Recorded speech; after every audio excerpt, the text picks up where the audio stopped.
Alright. Hello, hello. What's up, Bala? What's up, Chasm? What's up, Kev? What's up, Bredson? Moshi Moshi? What's up? Oh, what's up, Raj? How's it going? How's it going?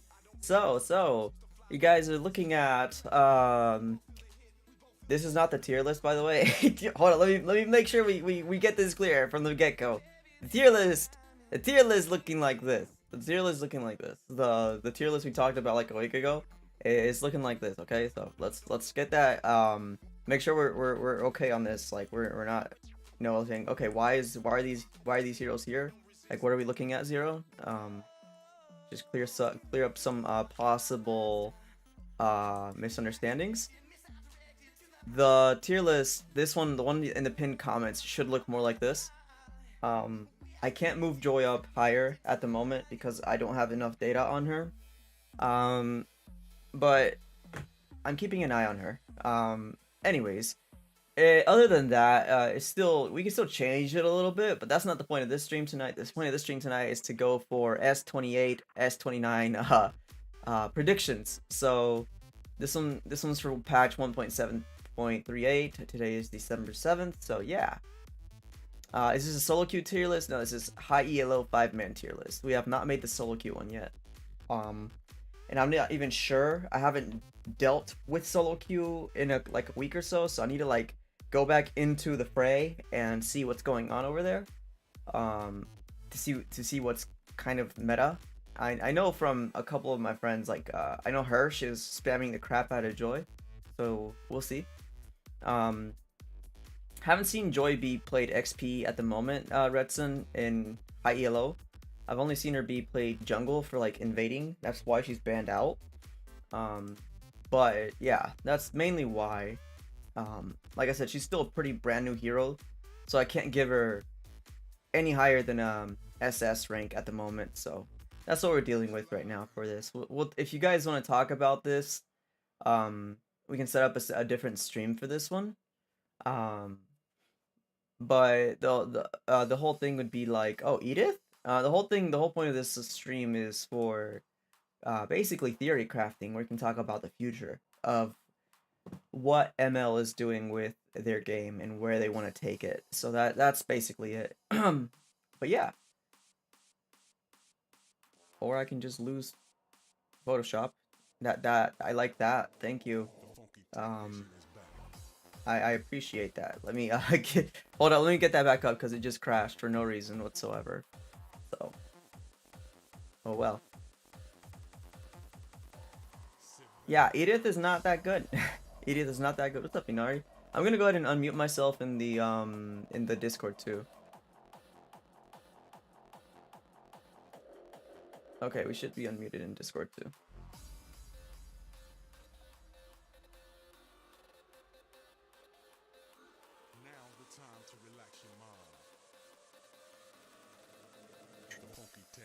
Is back.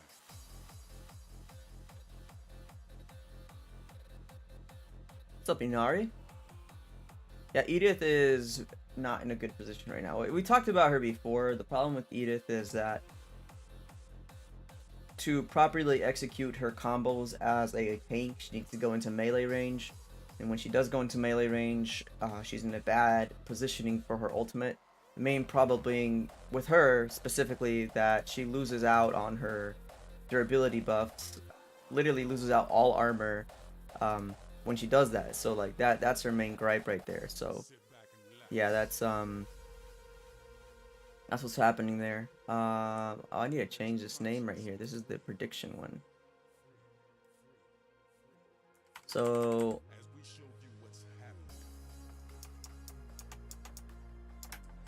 prediction S2028.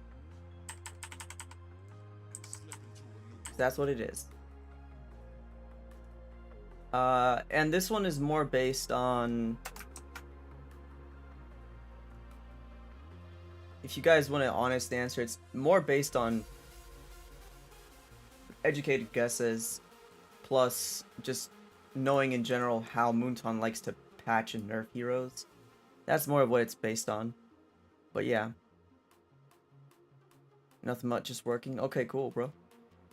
I got advice from Sapphire. We can't decide between Leslie and Badang. Leslie. 100% Leslie. So, yeah. Anyways, so with the new patch, I think that the things that we have to mention, or not the new patch, the upcoming patches, the what we have to mention, or I guess understand, we kind of talked about it a little bit yesterday towards the end of the stream, but I'll reiterate for those of you that were probably dead asleep or didn't hear about it at all. What we're talking about Moonton's new vision and what they want to do with these heroes is, well, Moscov's getting a revamp, so I'm gonna predict that he's gonna end up somewhere in S tier at least, with potential of going even higher. But other than that, I believe that Moonton has their eyes on the heroes you see right here.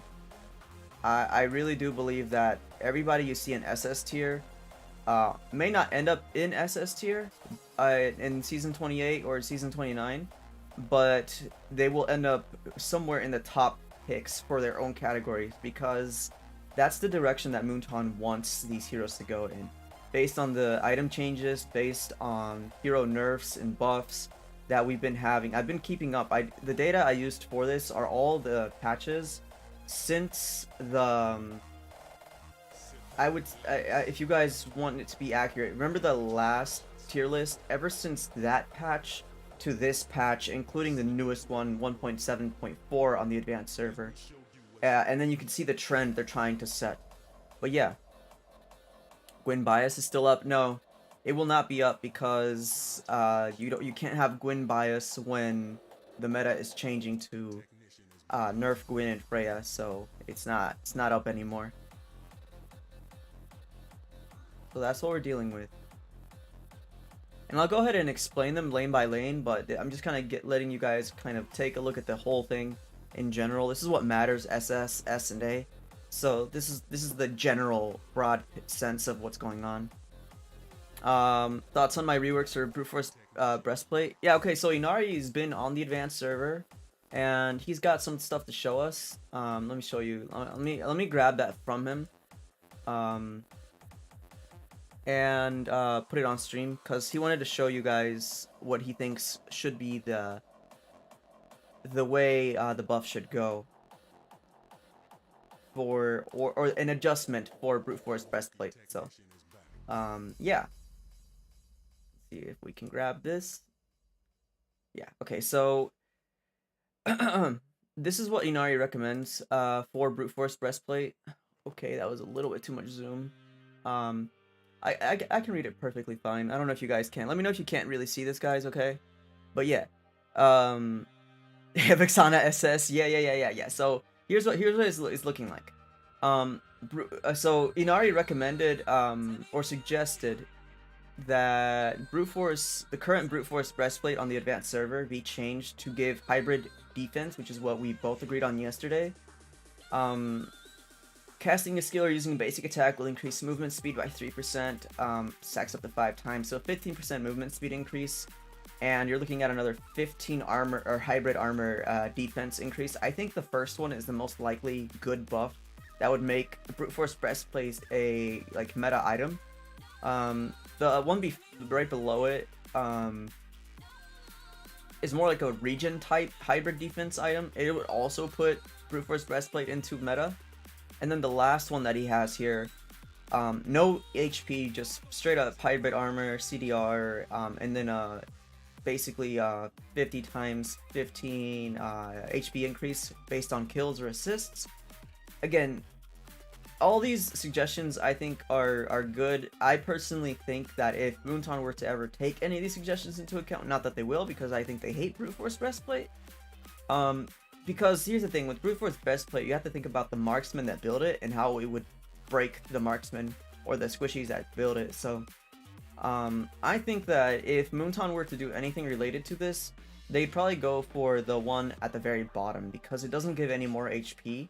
It just gives straight up hybrid armor, and it's not a lot. It's just 45. It's enough to get by, and you have a decent amount of movement speed increase, and you know, it's not anything huge. It's just kind of like there, and then the HP increases based on your performance on assists or kills. So I think if Moonton were to do anything, it'd be the one at the bottom, personally. Ideally, we'd want this one up here at the top. This would be ideal, and worst case scenario, something like this. But IMO, we're not gonna get any of this. We're just gonna keep getting crap. So it is what it is. But yeah, we'll come back to this if you guys are interested in seeing these changes, or which one would you guys prefer, 1, 2, or 3? I'm personally rooting for 1, but I know realistically, if this would ever to be a thing, I probably wouldn't doubt Moonton would take number 3, but then nerf the hybrid armors to like 25 or some stupid number, knowing Moonton. But yeah. Okay. Dun, dun, dun, dun, dun, dun, dun, dun, dun, dun, dun.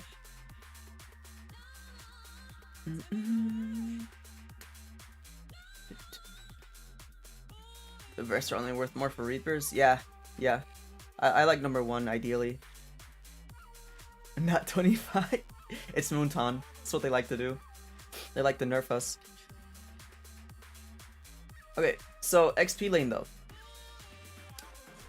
Prediction for season 28, or whenever they decide to implement these heroes, from the trends of the items, the Damice buff and nerf, the brute force changes, and the direction of the item changes in general, I think that they want Fredrin to shine as the leader of XP lane, followed closely by Grok because of that flicker buff on him. And then they also want Ruby type heroes. So Ruby and Alice kind of both go in that kind of area. And so does Hilda, because she's kind of like a mix between, if you take Grok's aggressive kind of playstyle and you mix it with kind of sustain or ability to kind of just keep on pressuring the enemies that Ruby has, or Fredrin has, it's kind of like a happy medium in between them. Plus her passive being changed to hybrid armor reduction also puts her towards the top. It's like they really want her to shine, whether you pick her XP lane or whether you pick her as a roam. They want her to be one of those like flex picks. IMO. That's what I'm seeing from all of the patch notes adjustments and the item changes. BGM is peak entertainment. Oh yeah, if you guys don't like a certain BGM song that's playing, just let me know, we can skip it. Honestly, I think Moonton on it should buff the range of Damice slow and anti-heal, so you don't have to get too close for the passive to trigger. If they buff it, it'd just be broken though. Like, I think it's fine right now. It has a decent range. Sub melee. It's right in between melee and mid range. S tier for the fighters, like once you get past these SS tiers, I think that they're gonna try to make Benny relevant. The problem with her is that they don't know how to balance her properly. Like, they nerf her and then like they keep nerfing her, but the problem is they're not nerfing what's making her broken. And the item changes that are coming through, because they nerf other heroes, push her further up, so indirectly buffing her as well. So that's that's why you see Benny at the top here. Fanny's getting nerfed. I'm not sure. Personally, I think they might be trying to get rid of Fanny's dominance in XP lane. They might try to nerf her a little bit. There's no way Packy gets off that far down into the tier list, because they're going for skill casters, right? Burst damage, skill casters, or just skill casters in general. That's what they're going for. Which to that point, of course, is why Packy's up there. Rotation speed, burst, and then you got Lapu as well, right? So Lapu's on the similar kind of style in terms of being able to go in backline and do that burst, fast rotation kind of gameplay, like a team fight kind of Uno reverser. Hylos as well should be probably pushed by Moonton when these item changes arrive. Hylos is going to benefit a lot from them, because he's a tank, right? And so Damice, he doesn't need the CDR, so that doesn't really nerf him. If anything, it only buffs Hylos more. Phoveus will rise because of Benny's rise, and because of Fredrin and other heroes like Hilda and Ruby. But since we're going to a skill caster type meta, it means that a lot of people with dashes come back up into the meta. So Phoveus has to rise up a little bit more. But yeah. Still puking Yuzong S tier. Yeah, I think Yuzong stays here because skill caster again. Uranus and Esme maintain their S tier position. Esme because, again, it's this regen kind of harass that they're going for. Regen, harass, and burst for XP lane is what they're trying to go for. Esme still has that. Obviously, you wouldn't want to pick her unless there's a lot of shields on the enemy team. And because Harith is being pushed hard by Moonton, and because Joy can slide through occasionally, and because a lot of these people just have shields in general, Mathilda being one of those that I think she'll be boosted up, I just think that we'll be seeing Esme a lot more as well, for those same reasons. Yeah, exactly. I think she will exist, but as a counter pick. Uranus, again, that harass, same story as Lapu and Paki. I think she's just gonna be there because the harass exists, you know? Terizla, I don't know how they feel about Terizla, other than the fact that they're trying to balance how tanky he is with how much damage he does. Because they can't, as you guys have seen him, the dev team has struggled to balance Terizla, but I can tell from the item changes they want him to be probably one of the best picks in the XP lane, but not like abusively broken. At least that's what I feel from all the dev notes. Yuzong, they also don't want to. They still want to see his ultimate because his ultimate is very nice to look at, and you know the type of domination Yuzong can give.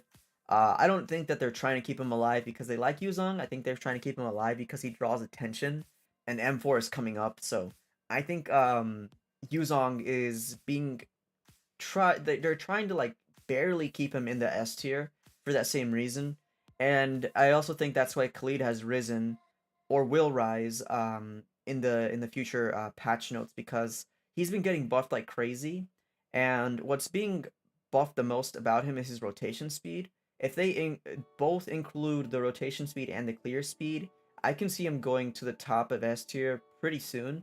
It just depends. And the flicker buff also applies to Khalid, where his range of engage he can engage mid lane from the lethal bush with his flicker set and his ult.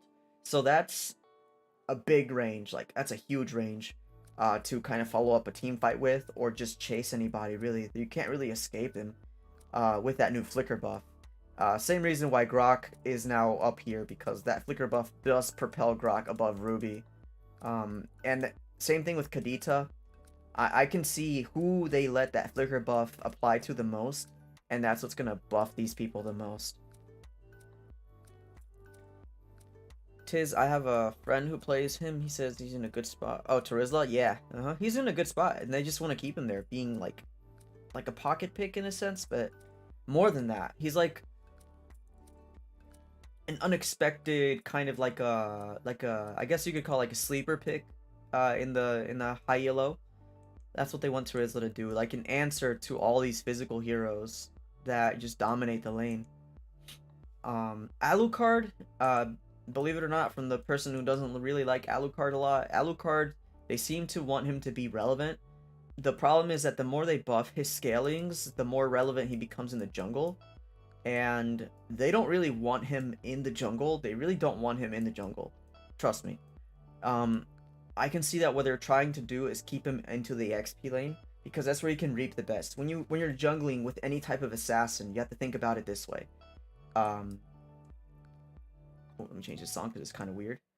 When you're jungling with any assassin, you have a risk of not being able to use your skills to assassinate people, right? So Guzhan has to use both, or he doesn't have to, but most likely in order to kill it fast, he has to use his daggers, which are designed to kill people. He has to use them on the turtle. Amon, you know, he can kind of one-shot somebody, then go do turtle. So he's kind of like a little bit of an exception here. But most of the assassins that are picked, they don't really do their job of assassinating when they're trying to secure the game pit, like the big game objectives, like the turtles and the lords. And similarly, Alucard doesn't have the escape mechanisms that Amon has, that Guzhan has, that Ling has. Even Karina with her immune to S1, or Harley's hat. You know, Alucard doesn't have any of these. He can just like hop out, but his kit isn't designed to really run. It's designed to chase. So, um, while the buffs that Alucard gets for damage will help him in the jungle, like really, they'll promote him to A tier, IMO, eventually. But I think they're trying to make him be a good XP laner.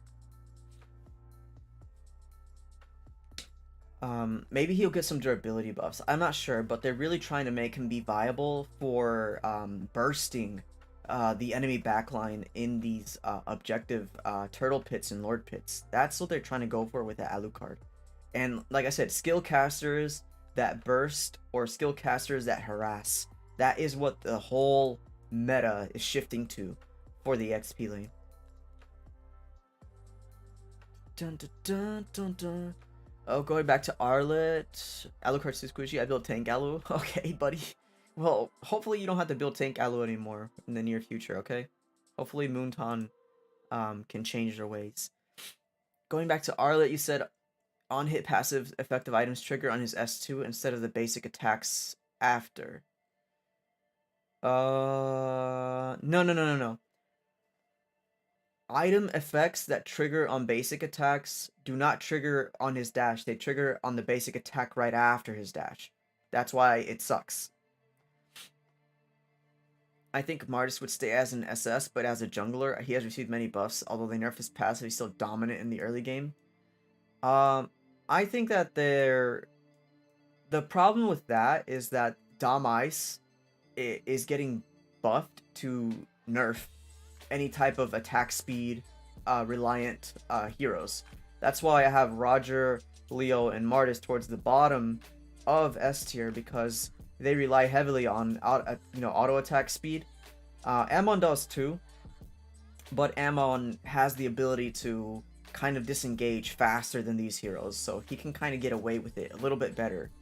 Other than that, most of these heroes don't really rely on attack speed, so I think that Martis can be SS pick in the way that Moonton's going for him, but I think they're wiring him down. They're going for this type of meta here. Personally, that's what I think. And that's why he's been shuffled down to S tier, because of that Dom Ice really hurting them more than anything. Same thing with Bane, except that Bane can be a skill caster, and they just buffed his crowd control abilities and stuff, so I think Bane will rise to S tier for XP lane. I'm not sure about jungle, but I know for XP lane, you guys might see a Bane or two here and there, especially when it's very difficult to dive the enemies because of their comp. So when it's too risky to take any of these heroes, because you might just get bursted or crowd controlled, which again, look at these heroes. Look at this. You can't really go into these without getting heavily punished, right? So I think Bane will be a good answer to a lot of these picks in the XP lane. Maybe not in the laning phase, but at least in team fights. It'll be a worthy response to these picks. What do you do in the jungle? What? We can go to the jungle next, since I think that's what people are most interested in.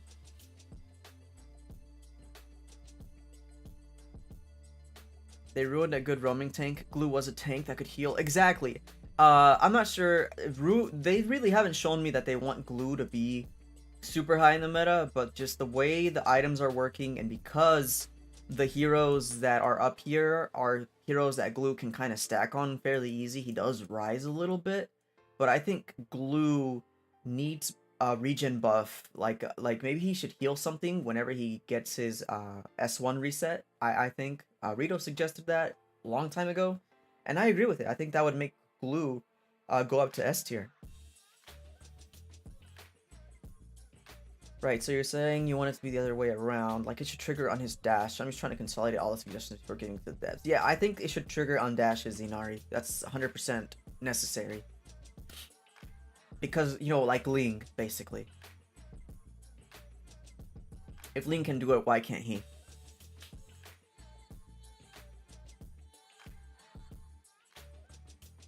I'm always in gold lane. Bane laning OP until you get ganked. Yeah. But at least Bane has the ability to kind of, with that new ultimate buff, I think he can have a better time in laning. if he's getting pressured and yoinked. And we'll go back to why these people can be here, even though they can get bursted easily and ganked easily in their lane, especially the squishier ones like Alucard, Bane, and Benny. And we can talk about why they can still kind of survive when we get to the roamers. Other than that, I mean, other things down here don't really matter, but we could go through the full XP lane and then we'll go to the. I think we'll go for jungle next. Unless, what do you guys want to see next? Jungle, gold, mid, or roam? Slash reasonings. Other than that, the flicker buff does affect Mincithar, so he has a longer range of engage, so it's more cancer for him. And a lot of, because we're going to a skill caster meta, similar to the reason why Phoveus is risen in the S tier ranking is because, you know, skill casters, dashes, blah blah blah blah blah. Same thing, same logic applies to Mincithar and to Kai. They kind of just go up there because of that. Masha out here, or up there in A tier because she can just kind of do the disarm of these marksmen, and because they kind of rely a lot on being able to, you know, cast their skills or at least their AAs, it's gonna impact it a lot more. And with the type of enemies that you have, being chonky enough to just reach the backline is going to be more critical. But apart from these three, I don't think you're going to see much else picked from the XP lane other than some pocket picks.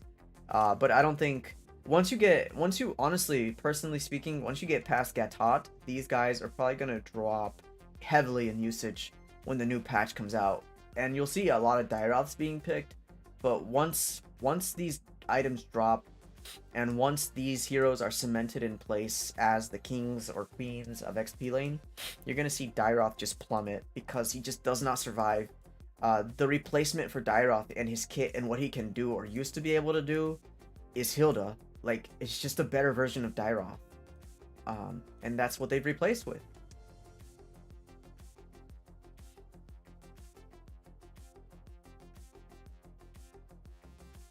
Some MM neglect their lane to farm in the early game. I can't get over that. Yeah, their lanes should be more important. Gold minions are very important. Benny's not squishy, super hard to kill. She immunes everything. Female Cho. Yeah, but the only thing she sucks at immuning hard is mages, and mages get a major buff in these next patches and buffs. At least that's the way that Moonton's going. IMO.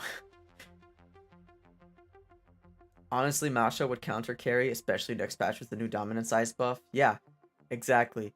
But at the same time, the reason she's not S tier is because that Dom Ice patch does hurt Masha at the same time. So you gotta, you know, it's like a double-edged sword for her. Alright, let's move on to junglers and then roamers. So for junglers, I don't see Fanny being balanced down to a point where she would be not the best because it's Moonton and they just want to keep her as like the queen of the jungler, but I don't know. I've seen one aggressive nerf on her, and I'm not sure if that's just to increase the usage rate of other heroes.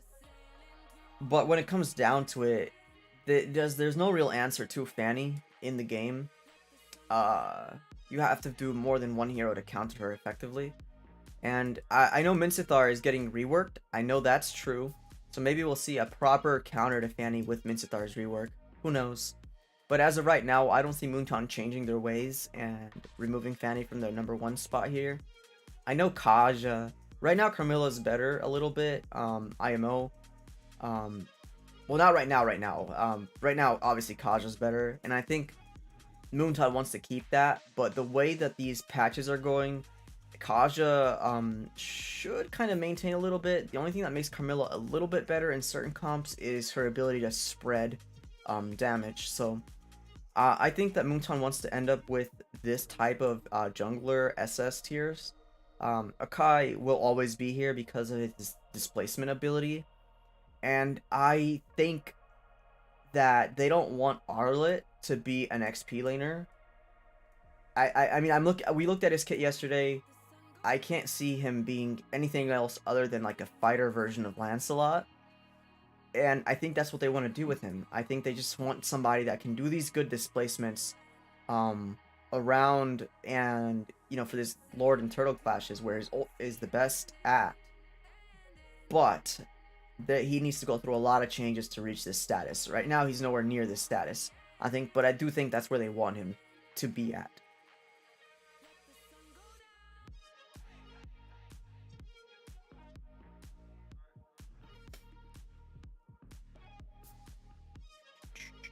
We're just predicting here, guys. I mean, or at least I am. You guys, if you guys have your own predictions, I mean, go ahead and feel free to say what you think is gonna be meta and why. I mean, that's the whole point of this stream. But I think this is where Moonton's headed, in general. But yeah, what's up, Shariar? Welcome to the stream. Late but joined. No worries, no worries. We're here. I find Beleric as an SS tier EXP laner. Why?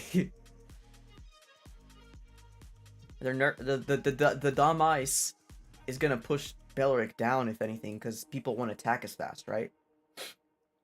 But yeah, continuing that thought, Minotaur should be near the top of the S tier for junglers, because the ability to set and kind of secure objectives and just in general gank people is gonna reign supreme, especially when you're dealing with people that are very hard to catch, like a Joy, Lance, Benny, Amon. Everybody here or near and around him is very hard to catch. So having that large AoE ult is definitely going to benefit your team. Hence why he's up here. And I know that they're just going to keep buffing him until he reaches a status. Either going to want him to be top of the line pick for jungle, or they're going to want him to be a top of the line pick for roam. I'm not sure exactly where Moonton's going to split. I doubt they're going to keep him in both like a Kai. But we'll see. We'll find out. Honestly, Moonton needs more fighter junglers. He's nerfed a lot of the fighter... Oh, they nerfed a lot of the jungle fighters, except for Pack. But with the item adjustments, I think a lot more scaling junglers might come back into the meta. Yes. The only problem is that the scaling junglers cannot be basic attack based. Because they're going to suffer. They're going to be pushed towards the bottom, inevitably. Due to the patches and the way they're changing items. The gold laners are going to go through a major change too, in the roamers. Well, everybody really is. It's a whole meta shift. But yeah, Lance obviously going to be near the top again, because he's the only guy able to kind of dance around Minotaur and all these other guys, able to kind of skirmish and kite around these heroes in general, and just kind of reach it and do his objectives. Same logic for Benny. And same logic for Amon. He could kind of just... They're very good at doing their job of avoiding people that can stop their entire team. They're just kind of doing these, like, snipes here and there, or just clutches in general. Balmond should still be good because of his true damage roll and, his ability to secure objectives. Same thing with Karina. True damage, gonna keep her up in the meta. Guzhan, though... fallen a little bit from his original status, but nevertheless still a very strong pick, one of the strongest magic damage heroes in the game. Baxia should rise because of that buff they gave him. It's already out, but not just that, but the item buffs should make Baxia one of the best picks in the jungle again.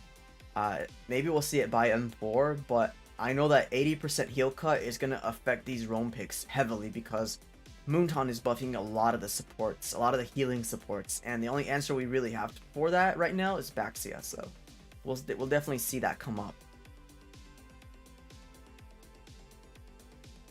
Lemon's Haya is rising. Yeah, Haya is definitely rising.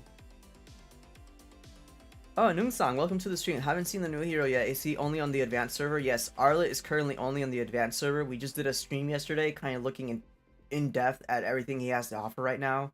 And all we can say is he's pretty weak at the moment, and he needs a lot of buffs to reach the status that Moonton wants him to be in. At least IMO Moonton wants him to be here, but I could be wrong. They might want him to be like top tier XP laner, but I don't know. He's just kind of looking like the kind of guy they want to give him attention to in the jungle. But yeah, YSS rising. Yep, a little bit. But again, you have to factor in that Dom Ice nerf. Or buff. Dom Ice nerf to AA type heroes. What about Tank Glue? Again, same issue with him. He needs a healing buff in order to be viable as a roamer. And he needs a different kind of engage as well. Like, maybe something like while he's ulting somebody, your teammates take 10% less damage. Or the damage dealt to the person you're sitting on top of gets turned into healing for nearby allies. Literally just make him a better tank. Not just somebody that can just isolate an enemy and kind of, you know, do glue things. But give him some kind of supporting abilities. And he will definitely rise. I'll be back. I want to know what the jungle is. Okay, Bean. We'll be here. Death jungle is busted right now. Yeah, it's pretty good right now. Matter of fact, let me open up the other...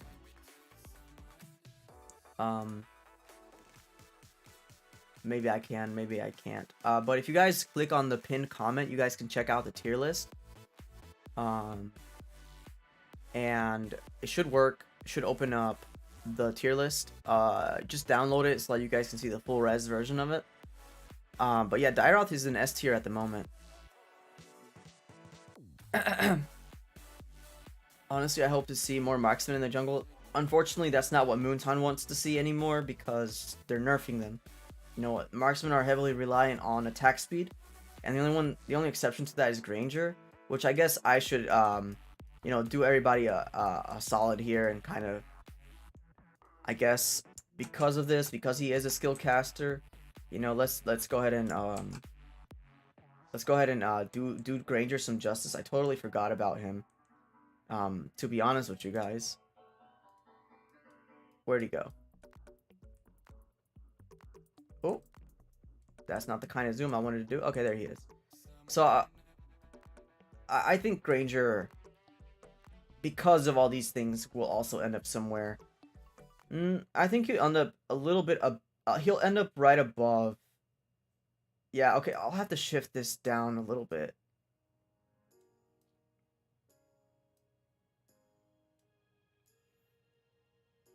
Granger has got some love from the devs as well. They kind of want to keep him to be a jungler. But those item changes don't really affect him as much as other heroes. So the only problem is he just needs more buffs right now to compete, because he's a marksman, and when he's doing things like securing objectives and stuff, it's a little bit more difficult for him to do these things than these top, you know, junglers right now.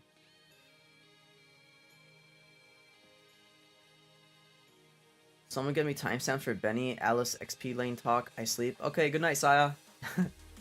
Oh my gosh, Florida is SS tier. That's why yesterday she destroyed my team by supporting your jungler.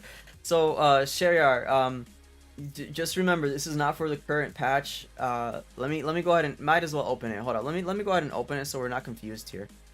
We're just predicting the meta here. If we're talking about current stuff, this is not it. The current tier list, it's loading. Give me a second here. The current tier list is this right here. So Florin at the moment, I can't say she's S tier, but she is S tier, and you need to keep an eye on her. She has very high potential right now, and I guess you experienced that yourself. So that's what we're dealing with. This is the current patch. This is patch 1.7.38. Plus the flicker part of patch 1.7.40. So that's all factored in here. And again, this is the one that's in the pinned comments, but we're talking about S28, S29 type predictions here. Just to reiterate that. Even as a skill caster, the casting animation speed is reduced with Dom Ice. Are you serious? That'd be insane. Why do they indirectly nerf Argus in every single patch? They don't like Argus. It's Argus discrimination. What it is. Rafaela, is it better Estus? Mobility wise, yes. Healing wise, no. Well, yeah. Other than that, we were on Baxia. Then, obviously for reasons that we already stated. But yeah, Ling has the potential always to steal objectives, so he's not gonna drop from S tier anytime soon. Yeah, the attack speed stuff affects him, but only after using his 4 swords, because those are based on skill casting, which is why he's higher ranked than the other basic attack based heroes. Packy right after, because he's Packy and he can do Packy things that everybody's used to by now. There's no real need to explain why Moonton wants to keep him up there. He's kind of like a staple hero up in the high ELO gameplay. Hylos, I think, will also rise in the jungle. Because of Dom Ice buffs and stuff like that, he's going to be a very good hero to take into uh, anybody that takes Martis, anybody that takes Leomord, anybody that takes Sunshin, Olus, literally any type of AA type heroes. Hylos is going to be a very good answer to them, and he's going to show you why he belongs here. And if he doesn't do it right now, he's going to show you why.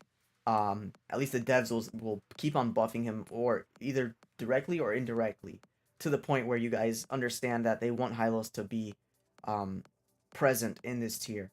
Roger, similarly, I think that he's skill caster enough to survive these nerfs, and he's also been getting buffed, so I think that will place him back into the S tier.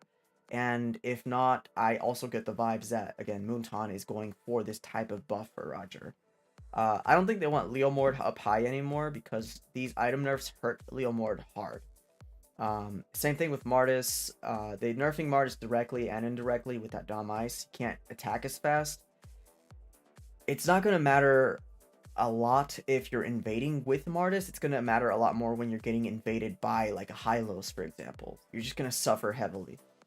But yeah, Harley, I think, will rise back up in 5-man high elo, because the people that he can kind of ult go back to being people that he can abuse easily. They don't really have escapes outside of flickers, compared to kind of just doing Uno type reverse one shots.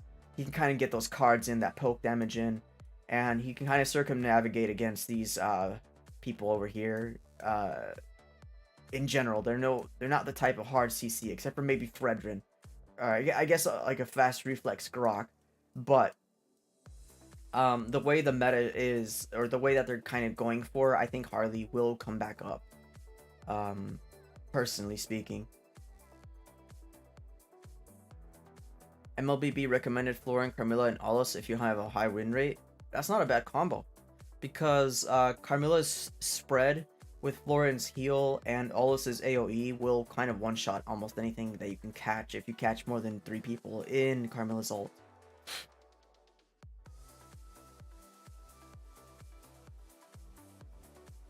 Ranger kind of getting pointless buffs, nothing that helps him in effectivity in the jungle, really. Yeah, it's just damage buffs. It's nothing that actually helps him secure objectives. Animation speed comparison? Oh my goodness. Well, I did not know that. Well, in that case, Dama is kind of broken, right? Estes is cancer if you can use it perfectly. Yup.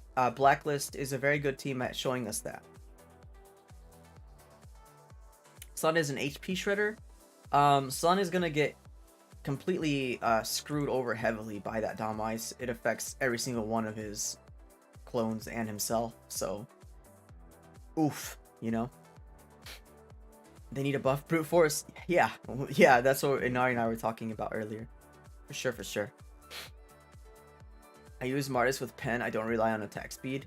Yeah, and again, because Martis still can be a skill caster, just like Leomord can still be a skill caster, they're not going to fall out of S tier. They're still going to be there. They're just not going to be as good options as the people above them anymore. Eventually. Unless they change Dom Ice and they remove that, then everything we just talked about today on stream is irrelevant. But yeah. For the new patch, for sure, we're gonna see our Dino Rider drop probably tremendously. Yeah. Barat's already relies on stomping on people, and it's already slow enough, you know? It's already slow enough to the point where it's heavily, noticeable. He's just barely hanging in there, not because of him directly, but because of the buff of the supporters. That's why he's still kind of there, because you got a healer plus Barats, you can kind of make up for that those nerfs that they're applying to him. Every attack speed hero with low range is highly affected. Exactly. That's why Dairoth, Alucard, YSS, Julian, Sun, Jawhead, and Hellcurt all go. Same thing with Olus. Same thing with Harith. He kind of has to go into that melee range. That's why Hayabusa goes above Harith for the same reason. He kind of gets the ability to kind of go up there. The only reason Thamus is still up here is because he's just chonkier and he can still kind of survive more than Haya can. But I think Haya has potential to outclass Thamus for sure. With whenever these patches land. Who knows? Maybe if they give Granger some good buffs, like I don't know, you can retry by watching his ult, like you know, like how you can watch currently Moskov's ult travel the map. If they change his ultimate to be kind of like something you can watch and you can retry on his ult, maybe that would make him more relevant. Like that'd make him unique and kind of like ban worthy. But at the moment, I don't see Granger kind of doing much. Or not even at the moment. In the future, I don't see Granger doing much other than this. Unless you go for like a hyper carry type meta, and in that case, you have to make sure that your team comp is reverted back to the hyper carry style, which is not what is geared towards currently. So the next patch, Atlas is more broken. Yeah, Atlas is definitely more broken next patch. Most of the tanks are. Thamus is more dependent on attack speed than you might think. Yeah, for sure. And that's why he's dropped to A tier, because these nerfs heavily affect him. Like, heavily affect him.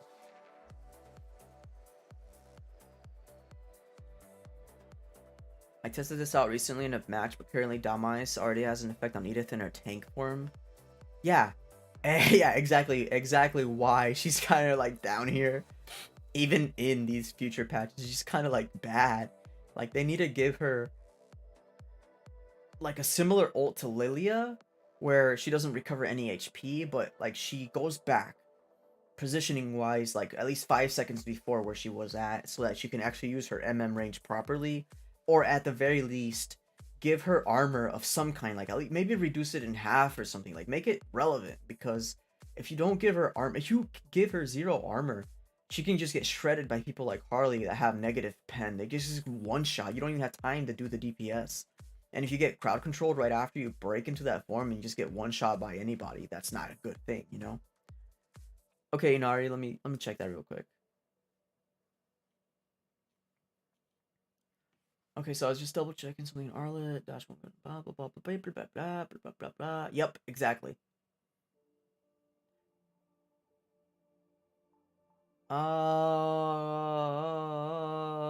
Reduce the damage of hit items. I think Inari that his dash should do full damage to everybody that's being dashed through, but only the critical strike apply and the item effects apply to the person that receives that critical strike. IMO. And then if you give him any type of DR, like I don't know, like you said, maybe DR on the dash, maybe like 10% per hero dash through, that would be making him a little bit of a better suggestion. But yeah, at least that's what I think. S1 should have CC immunity. I don't know. S1's kind of slow. It kind of be like a Labu type, but CC immune. I don't know how I feel about that. Nah, I use that as a meat shield trust. I wish they redid Eve's ult instead of piano tile style. They should make her like a big wall like the one in her trailer where she fought with Zask. I think that Eve's ult should be able to proc battle spells. Still. I know that right now she can't do any of that, but I think that should be coming. That should come back, IMO. Because like a Flicker Evil would be, or has always been, stable meta breaking, you know, top tier pick all the time.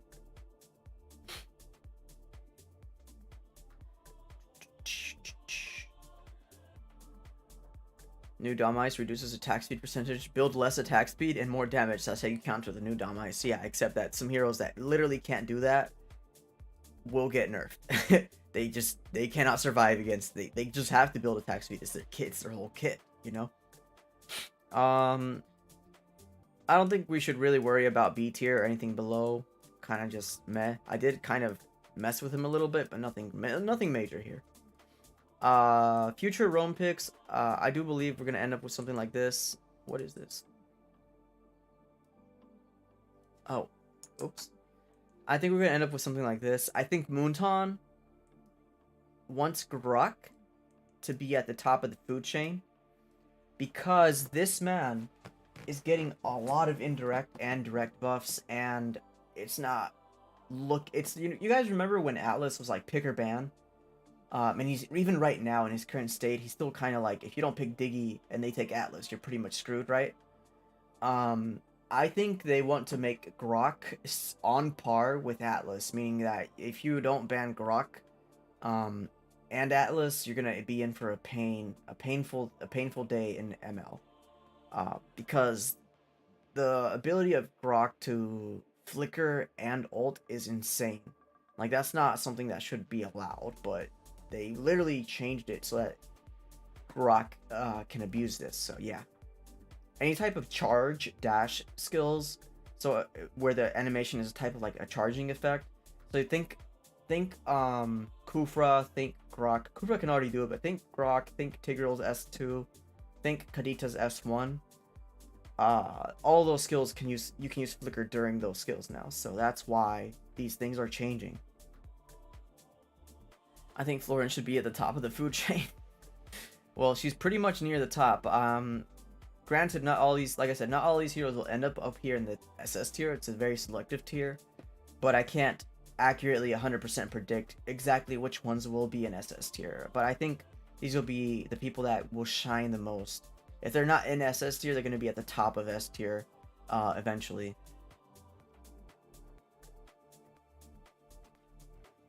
Farsa flies away. Eve can just use flicker. Moonton based biased hero Kadita and Veil. Yeah, so let's talk about that real quick. Carmilla is obviously going to stay up at the top for obvious reasons. Diggy, same thing. Atlas, same thing. We already know why these people are at the top right now, and I don't think that Moonton's planning on changing this. Maybe just the pecking order is going to change a little bit, but not by much. I think Mathilda is going to see a lot more buffs coming soon. They're nerfing her ability to do the engages and stuff for sure. Like, we already know that for sure. But I think that they're going to buff her ability to do damage and harass more. So they want to basically make her true to her support and assassin role. And by doing so, they have to nerf her support role, which you would think would make her a worse roamer. But think of her like a magical version of Natalia that they're going for. But Natalia that can actually support your team. That's what they want to make Mathilda. And they're just struggling to balance that idea right now. But eventually they'll get to it. And that's what Mathilda will end up being. Florin is the only answer we will ever have to Baxia's anti-heal cut. So because Baxia will counter a lot of these healers, Florin's the only answer to this. And because a lot of the picks, again, are regen type harass picks in the XP lane, Florin becomes even more important for that same reason. So I know Moonton definitely wants Florin to get a lot more spotlight. At least I feel like it. It feels like that. These heroes better be grateful that Fenny isn't overbuffed. Imagine a whole map full of cables. Yeah, no. Nana and Veil is a must ban in our server? Really? That's interesting. Nana used to be a... Nana was banned for a little bit over here with the Nana Diggy comp. Just barely. It like surfaced a little bit outside of our own little group. But it was only for like a little bit. As far as Veil, we generally don't see him much because he can be picked off so easily over here. Or in a lot of actual regions. I'm not sure which region specifically, but I know that at least in high elo 5-man teams, Veil is seen as somebody you can easily pick off because he doesn't have that kind of like self-peel until you get a lot of assists and he can kind of get speedy and stuff like that. But most of the meta kind of drafts around Veil naturally, so hence why. Yeah. But anyways, Hilda, we already described why she wants to be, or Moonton wants her to be shining as well. It's like a support version of Dairoth, a tanky version of Dairoth, somebody that can actually kind of do their job at harassing and invading. Kind of like an answer to these kind of people that need to scale on the jungle. And just the fact that she can reduce hybrid armor, first hero to be able to reduce percentage hybrid armor, that's insane. That's definitely meta breaking. That's definitely an SS tier worthy kind of thing. And unless they get rid of that, I don't see her dropping anywhere. I think she might actually be probably even replacing Diggy in terms of how valuable that is. You mix that with a Carmilla, and what happens is that if you can reach negative pen on the initial target, any values that go through and get chain linked through Carmilla's ult get boosted damage too, so yeah.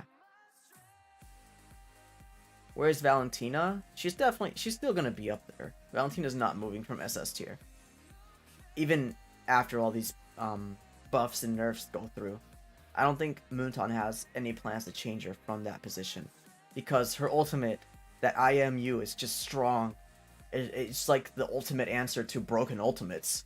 You know, you have a broken ultimate? Oh, so do I, you know?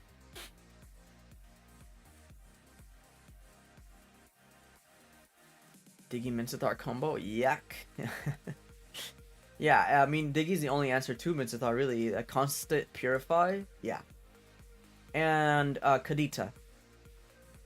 Let me grab a clip. I'm gonna grab a clip, guys, because you guys need to understand what Moonton's doing to Kadita. Like, it needs to be visually seen. You guys can already see Grok with a flicker synergy on his ultimate. Like, imagine the range of that, and you already know what Grok can do, right? But Kadita is a little bit more difficult to kind of see. I kind of have to show you legit.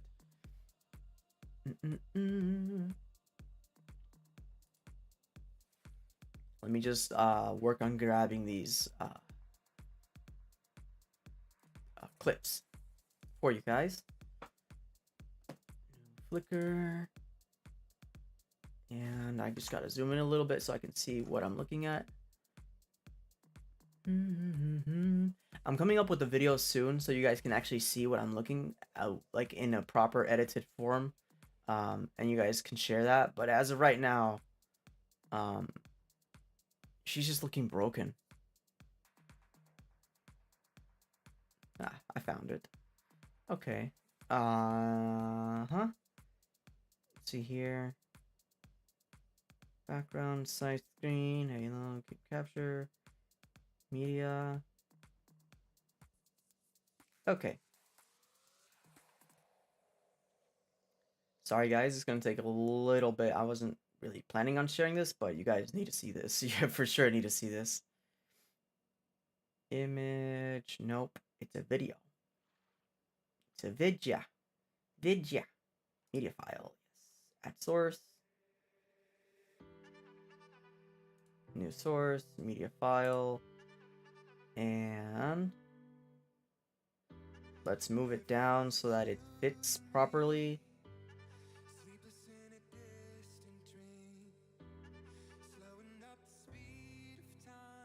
One second here. Almost there.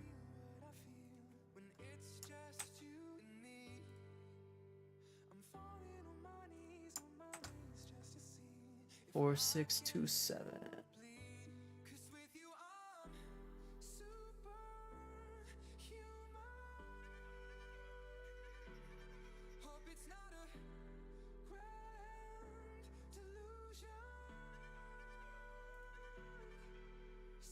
All right, this should be it here. Okay, I just have to fix the scaling on it. It's like weird. Sorry about that. Should be up pretty soon. Widescreen's gonna be like. You guys need to see the potential this has. Like, it's insane. Probably make it bigger in general though. You guys see the pro plays that could be could stem from this? This is insane. Like, think about it. The enemy's doing Lord. You do something like this, you know? Like, this is insane. Like, why?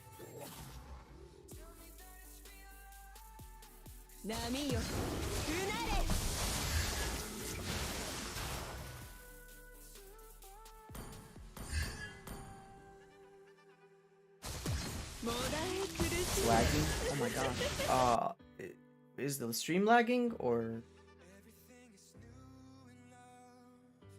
which one is lagging? Hold up.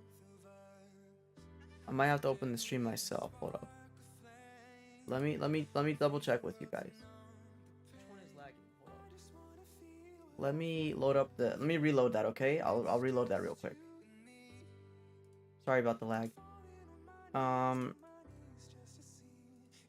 Let's see if we can replay it.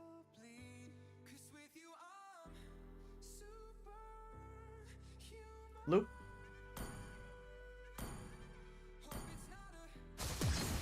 Okay, let's see here. I'm watching with you guys now. Oh, okay. Oh. What is that lag? Okay. Okay. I see the problem. Okay. I can fix that. Yeah. I might need to upgrade my RAM like you guys said. No. I know what's going on. It's just struggling to keep up. So, we'll fix it. Let's see if this fixes it. But no promises. It's the Photoshop. Photoshop kind of making it lag. But so let me do this real quick, guys. I'm gonna shut down Photoshop. We'll come back to it. Okay. So let's see here.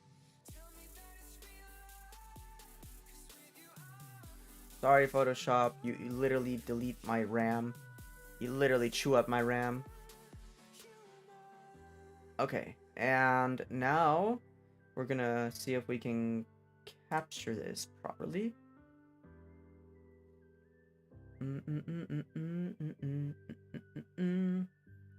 Add a source, and in this case, let it be a window capture. Yes, thank you. And we'll call this VLC. Okay. Whoa there. Move down. Sorry about that, Chief. There we go. One more down. It's not ready yet. Actually, it might be ready. Hold up. Yeah.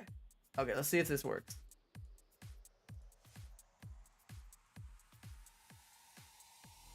VLC, come on, buddy. Capture method.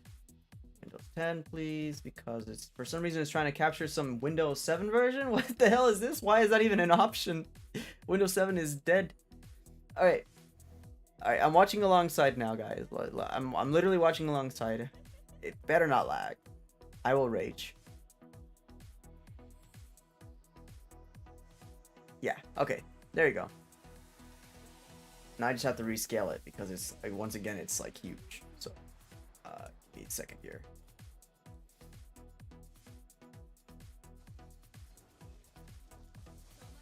Yeah, look at that. Can you tell me, can you like look at me in the eyes and tell me that's balanced as a hero? Like, you know, like look at the potential here. Like, I know Petrify is OP on her, like that's what mostly run on her, but like look what they're doing to her. That's an insane range of engage. Like extremely insane.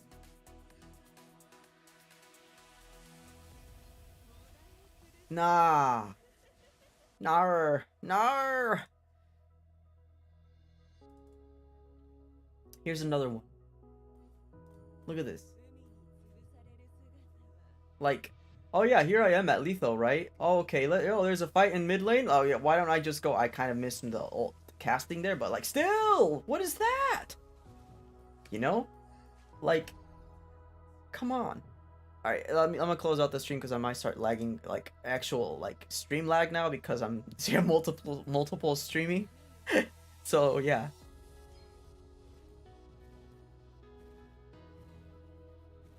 Oh, and here's another thing, like another way to use it. Like you just flicker out. just flicker out. You're immune to CC during your blink. Just flicker out. Nobody can actually do anything about it. You know? It's like, gee. You know? I don't know.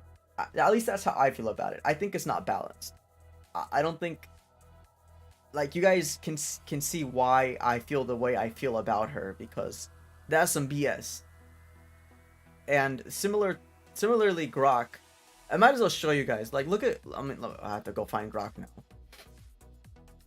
Like I said, this is actually coming out in a proper video format, but at least you guys can see that I did do my research on this. I'm not just pulling, you know, stuff out my butt.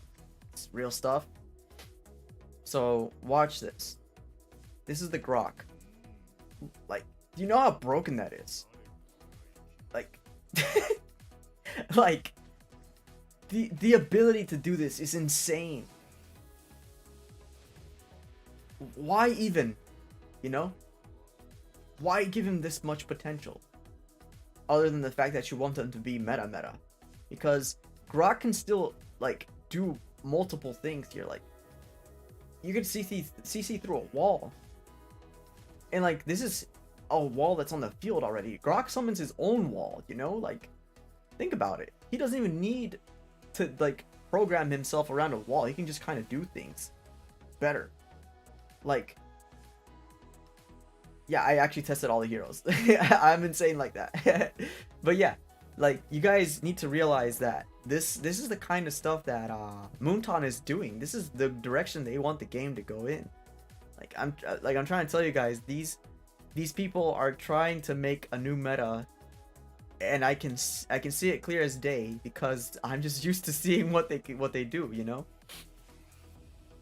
Let me see if I can reopen up that Photoshop now. Give me a second, guys. But yeah, what do you guys think so far? Does everything I just put up there that we were watching earlier, does everything kind of click now? You guys see what I'm seeing? Show us that Gwyn? Okay. If I can find it.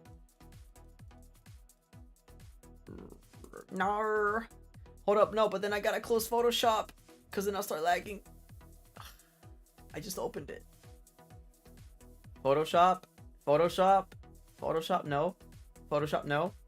I'm sorry, I just summoned you, but you must now die. We can see Moshi Moshi. Let's find her. Moshi Moshi. I think this is her. Yeah. Okay. So this is Moshi Moshi. And me missing, of course. But here's where I test the thing you guys are interested in seeing. When she does the S, oh, okay, well, I don't know what the hell that was. When she does the S2 in a bush like this, you know how usually you can see the animation of her S2 right beside you, so you can kind of avoid it or cast a skill and cancel it? Imagine not being able to see it. Like, do you know how broken that would make her? Or unpredictable? I mean, fortunately, it's only limited to the range of flicker, but, like, still. I kind of have to rewind because it kind of rendered weird. Like, just watch this. Look how lethal this combo can be if executed at the right moment. There's no way you can stop it or predict it. Like, there's absolutely no way. It has no counterplay option. You just kind of take it. So, yeah. Definitely a thing coming as well for Gwyn. I don't think that's gonna, you know, push her to the top of the meta, but at least you in solo queue, you have that option. And I'm not sure people are gonna like what, you know, like when it happens to them, they're just gonna be mad that it happened to them, you know? The power of Moshi Moshi. So even though we're getting nerfed as Gwyn players through the Dom Ice, we're getting buffed through the flicker buff, you know? Cho has a new freestyle option with this buff.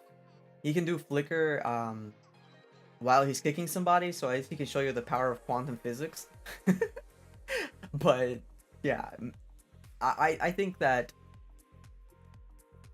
Well, I don't think. I mean, at least you guys know now that I factored literally everything that I could into this prediction tier list kind of thing. Like, you know, it didn't come out of nowhere. iPods had a purpose, IDK, why they discontinued, because they wanted you to sell the iPhones. Literally. Okay, let's see if we can get this back going. Here. Yeah, okay, it's back. And we were up and talking about Kadita, so that's why everything happened that way. So yeah, now we know why I think Moonton wants Kadita up in the top of the roam list or the top of the mid lane list. I think that either or is gonna be cancer. I think ideally he'd want her as a mid laner, but it doesn't mean that she would be a bad roamer at all.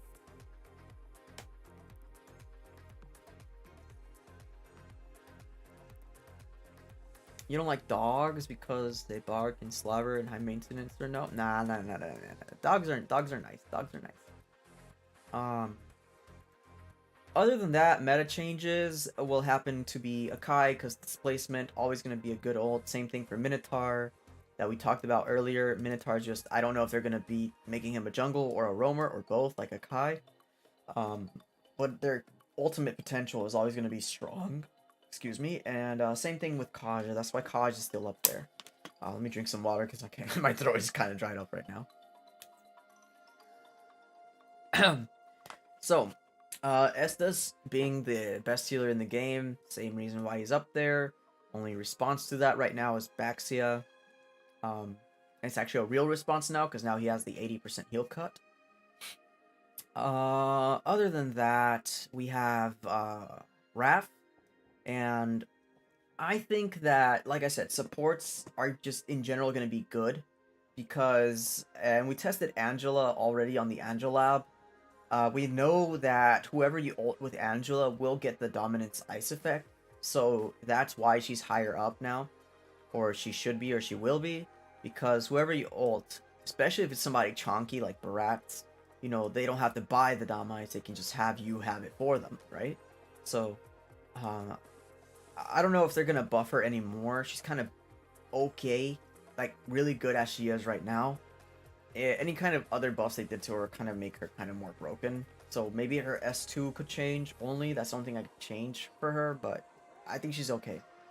Hylos is good for the reasons we stated obviously before. Same reasons, just different role, different lane. Lolita's still good because she just counters a lot of projectile-based heroes, and, you know, that's just, in general, pocket pick. Very good sets that can come from her.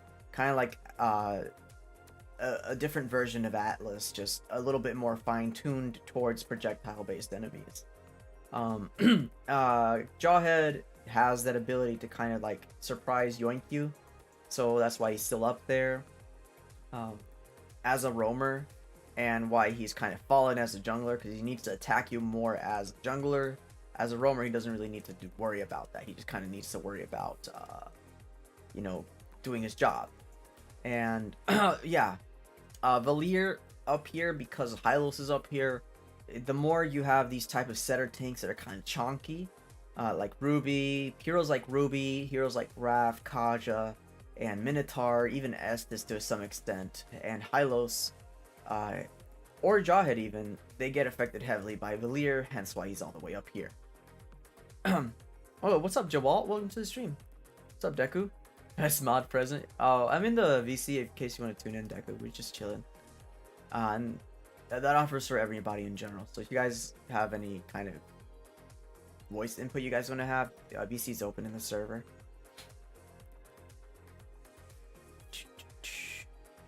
Hope you guys are doing well and hope Argus gets some justice. Yeah, poor Argus is just suffering. I know that Mincetar rework is coming up, and honestly, if they make Mincetar a real counter to Fanny and Joy, like, immediate, like not just like okay stops all blinks in the destination, but more of like stops all blink and blink effects. So all like the shields and buffs that you would get from Joy from her dashes, if they make him something like that, or even heal in the ult, or like reduce damage inside his ult, anything that they rework properly for Minstathar is gonna make him broken. Like they're gonna either make him SS tier or top of the S tier. That's just the way that Moonton is headed for. With him, IMO.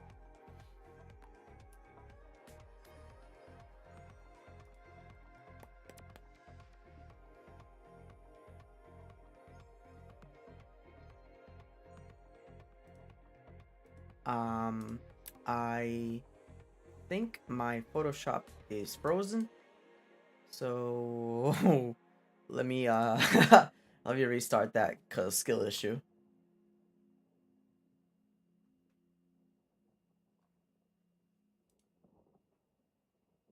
Okay.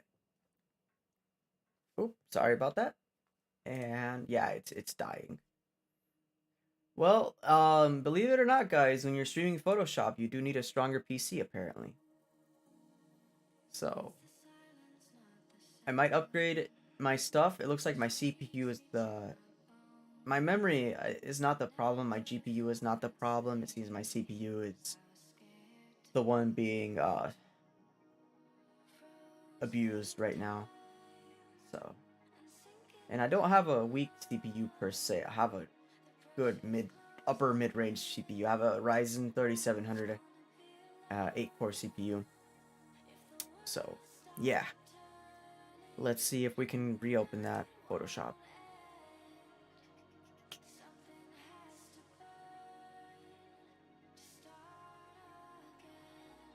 Does anyone else kind of want a wolf? Not a wolf dog, but enough dog to legally keep? No, wolves are actually pretty big. So, and they do go feral still, so, you know, you gotta be careful. The closest thing you can get to that is like a wolf-looking dog, is a husky. And those are nice to have. They're cute dogs. Get i7. i7 would be worse for multitasking. Any Intel CPU is going to be good at single core, but when it comes to streaming, when you have a lot of stuff open, AMD is going to be the best. Just FYI.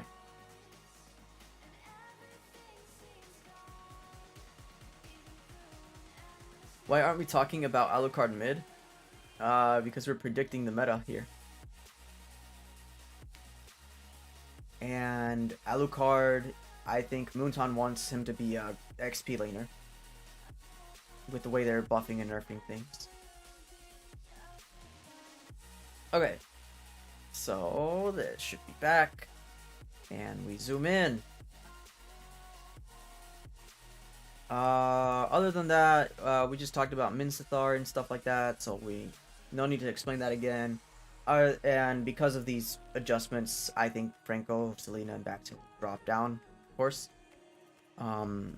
It is meta.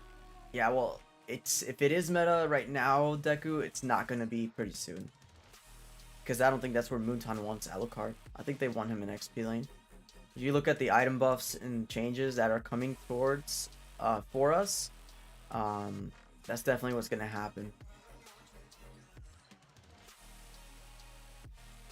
Other than that, I don't know. I honestly don't know what they're gonna do with Fredrin. I think they want to keep him as king of XP lane, but if they do anything different to him, they might indirectly buff his roaming capacities.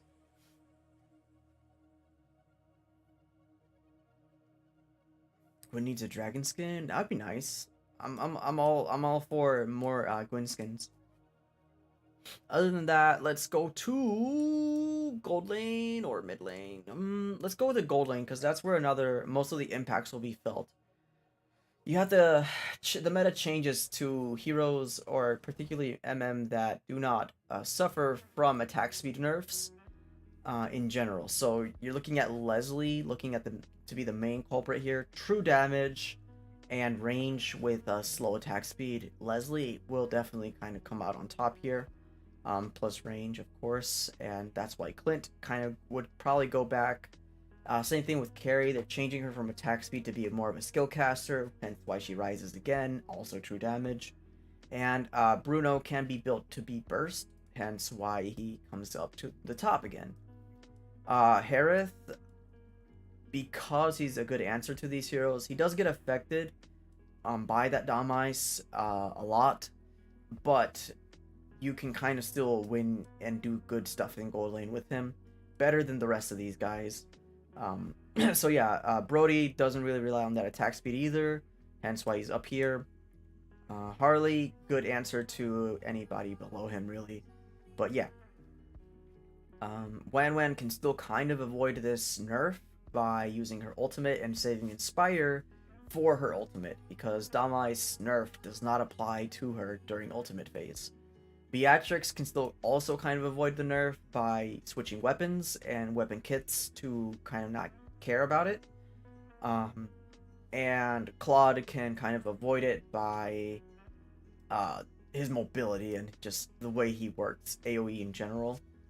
It's not really more of an avoiding, it's more of like he's not as affected by it.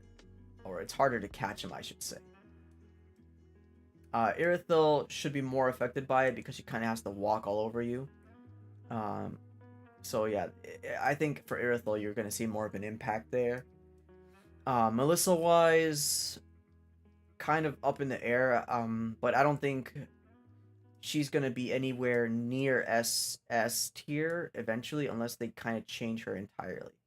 And we'll have to wait for Moonton to do something about her. She's still kind of like a brand new hero, in a sense, one of the newer heroes, so I wouldn't put it past Moonton to make Melissa back into SS tier eventually. Erie and Clint both need to be up there for the Leslie counter. Yeah, well, I mean, some of these might already even be at the top Deku, but the position that they might have right now will just get further cemented in place by these upcoming changes. If Brazil loses the World Cup, they will nerf Bruno. That Neymar skin gotta sell. I had to buy that skin. Is it still for sale or did that end already? I didn't get it. Haven't logged into the original server.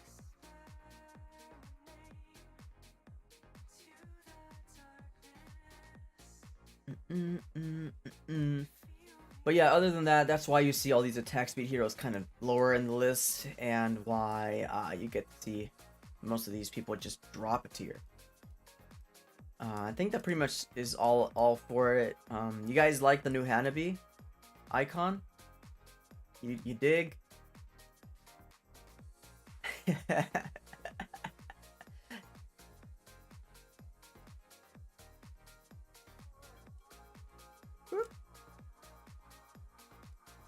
Okay. Mid lane. So the final lane we gotta talk about. In mid lane,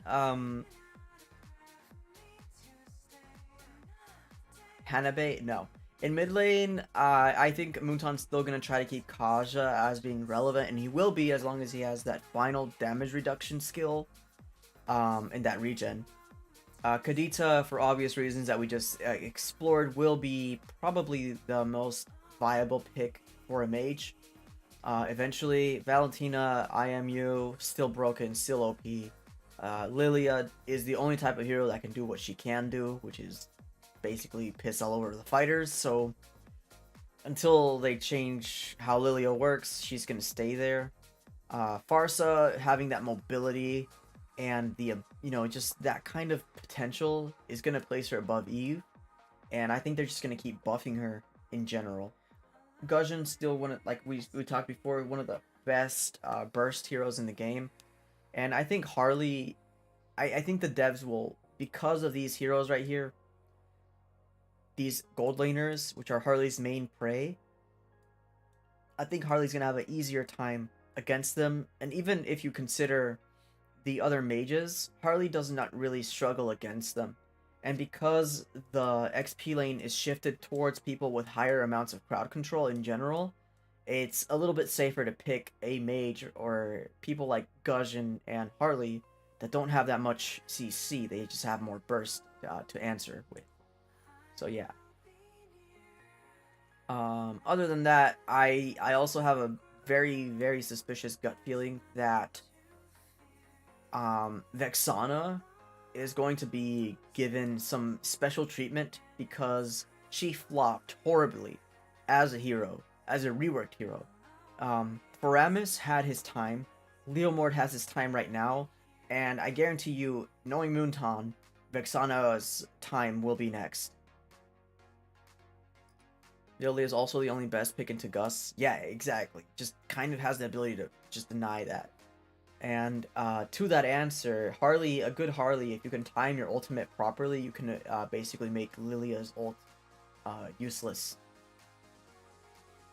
You have to force her to ult before your ring pops, really. Mob Psycho Animals. What? You guys watch Mob Psycho Pass? New Hannah is going to make Zero change his mind about her? I don't think so. I don't think so. They buffed her burst, but she's still a AA hero. I think if anything, she's going to be somewhere here in the A tier. Other than that, Eve, I have a feeling that Eve is going to get her battle spells back up during ult. But even then, in general, I don't think this changes much for the meta. This is just the mage list, apart from everything I just listed. This right here is a byproduct of the other changes in the meta. And yeah, that's pretty much all I have to say about the mages, really. Because the ones that matter are right here in the S and S tier. SS and S tier. But yeah, if you guys want the prediction version of the tier list, I can also put that in the comments of this video, so you guys can just kind of like check the VOD and then just download it. Or if you guys are on Discord, I can kind of also put the link in the Discord in the announcements page. But yeah, that's pretty much it. I don't have much else to say about predictions. I'm all ears if you guys have your own predictions and you guys want to talk about that. Otherwise, we can turn this stream into more of a talk about the other tier list, which is the current tier list, the S27 tier list. If you guys want to talk about that, we can.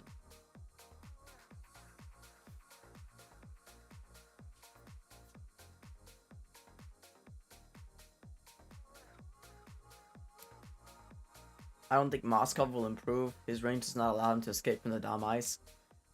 That depends on his rework. They're revamping him, so that's why I have him so high up there. Zero, I hate Vexana, right? Who convinced you to put her so high up and who paid you to do it? Nobody paid me to do it. I just have a realistic expectation / I kind of would like to think that I know how the Moonton devs think. So, yeah.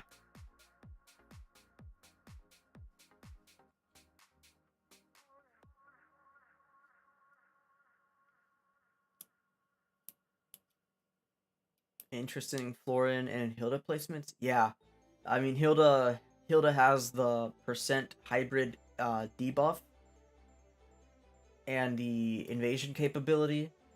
And Florin has the I think she's going to get buffed even more, and I think she's going to be made to be a viable hero that isn't just somebody that sits in the backline. I think they're going to buff her to the point where she can kind of check bushes properly, or at least do it from a safe range like Kagura can.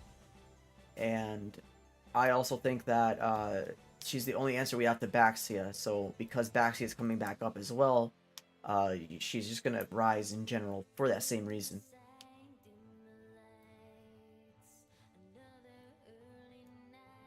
Hilda plus... You don't need Dyra. You don't need Dyra.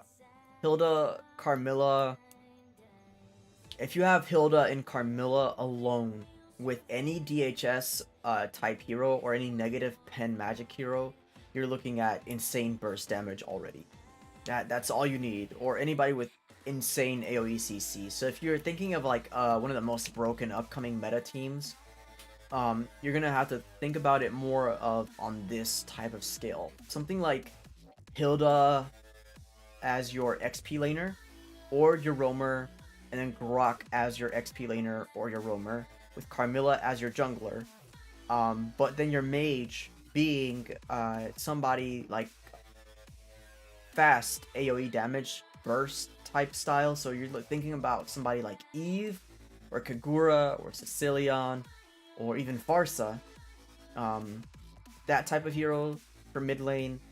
Or even Harley with his ability to shred magic res. Plus, you have to add in the effect of anybody that has any type of AoE DHS. So if you, that's what can bring heroes that would normally be nerfed and not taken. Carmilla can kind of revive through her ultimate. So we're looking at Claude, Irithel, Melissa type picks here. But even Brody's torn apart memories can be insanely broken with Carmilla's ult when synchronized properly, and carries own true damage. If you're hitting a tank and they're just, you know, you're just chonking off massive amounts of true damage off that tank, that still gets transferred over through Carmilla to the enemies. So anything on that scale, or anything with even burst damage and crits, get transferred. So in general, that's why Carmilla is so broken. And when you have that type of comp that can reduce passives and armors and stuff, it just makes these people shine the most. The only person that would really suffer from it would probably be Leslie, maybe. Where Clint would shine a little bit more. Clint and Bruno would shine a little bit more than Carrie and Leslie would with a Carmilla on your team.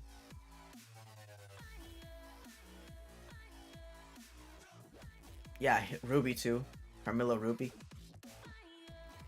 Did I try Brute Force? We tried it yesterday. It's garbage.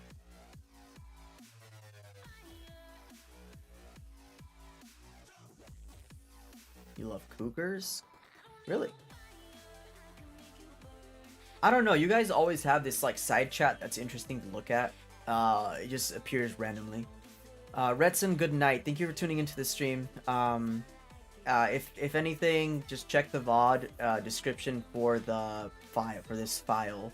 I'll just do it after the stream, since apparently I just don't want my stream to crash, because I guess Photoshop is just that demanding. What's up, Knight?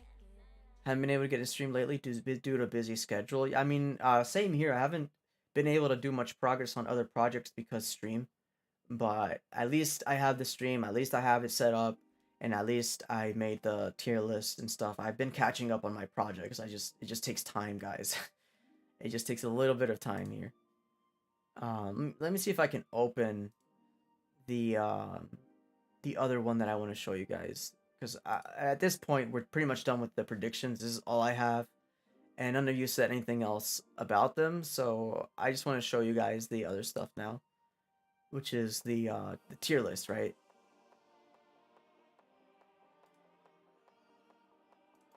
And let me not open this up in Photoshop so I don't lag, okay?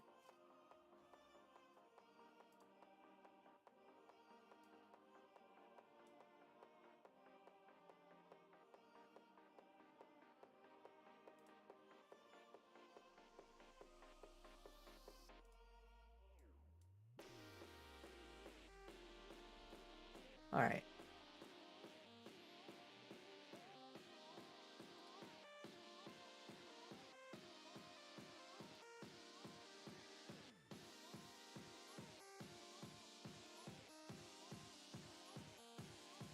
Alright. Should be loaded up. Hope it doesn't look horrible. Oh, that's actually pretty nice. It kind of fits in well.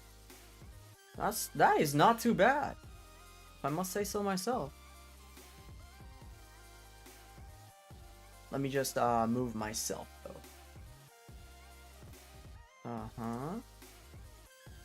Sorry, we're gonna have to move here, guys, so we can kind of look a little bit at this. We gotta kind of have to. We're just gonna, yeah. There we go. Don't want to block the view of this one.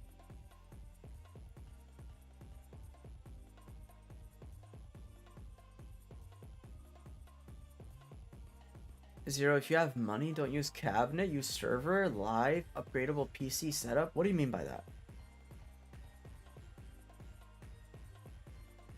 Either Brute Force needs a rework that actually benefits the item, or just needs buffing to fix its placement as a hybrid defense item. Yeah, Kev, were you here with when Inari gave his suggestions?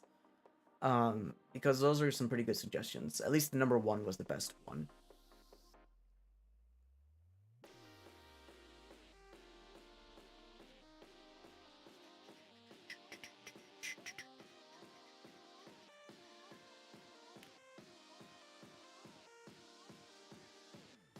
No, I was not here. Okay, let me show you. I'll bring them back up. That's not a problem. Hold up.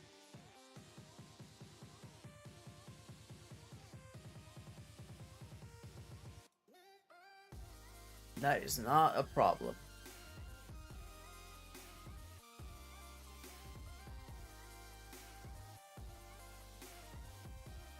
Okay. There you go.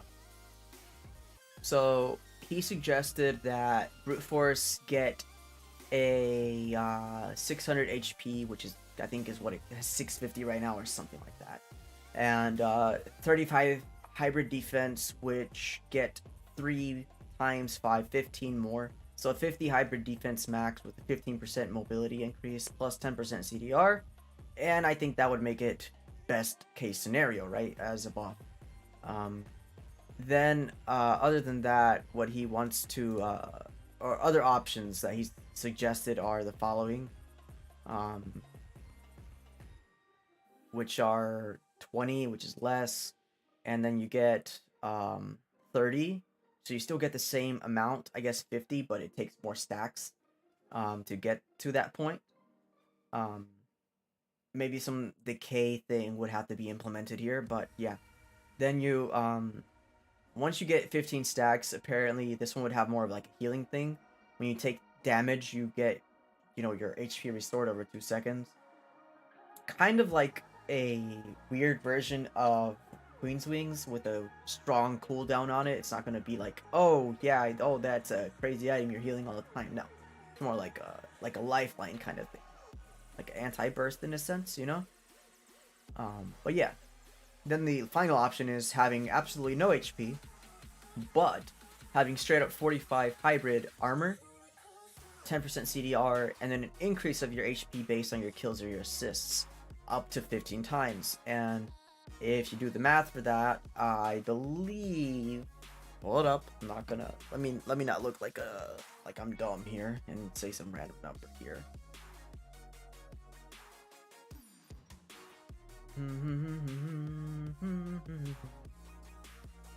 I should be 750. Yeah, 750 max HP based on your passive here. And then once you get your maximum stacks here, once you get 15 kills or assists combined, then you get your increased movement speed. But yeah.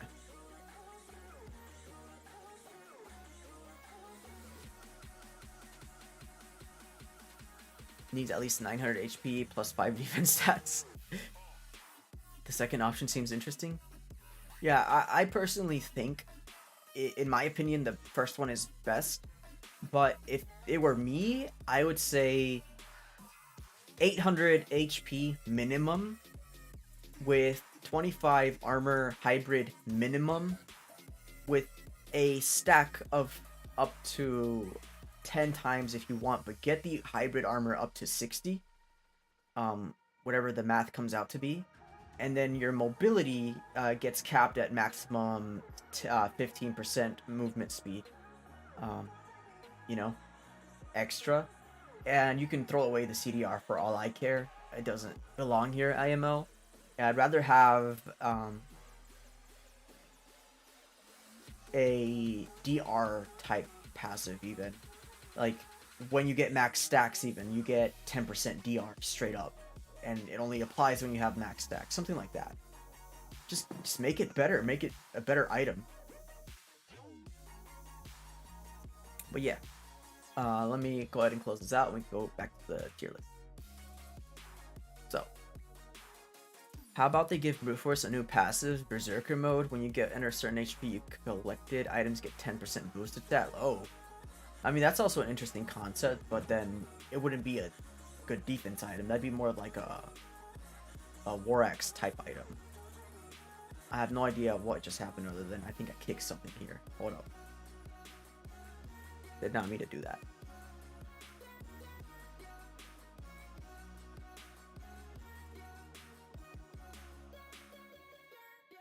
I was just stretching my legs and I think I kicked something. Okay, here we go. Okay. So this is the tier list for the current patch out on the server. The only difference is that I've also factored in the flicker buffs coming in.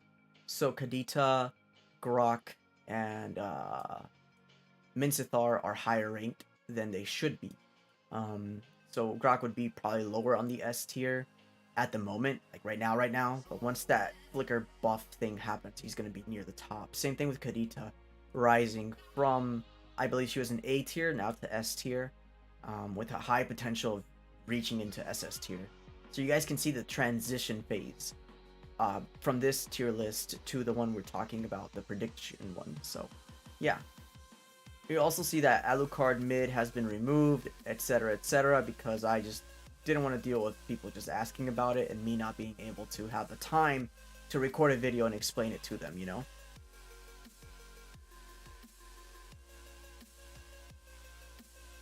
Honestly, I don't know why Moonton doesn't hire people that have enough sense that can actually adjust the items, because then it wouldn't be fun, right? Then we wouldn't suffer, and if we don't suffer, Moonton's not happy. So...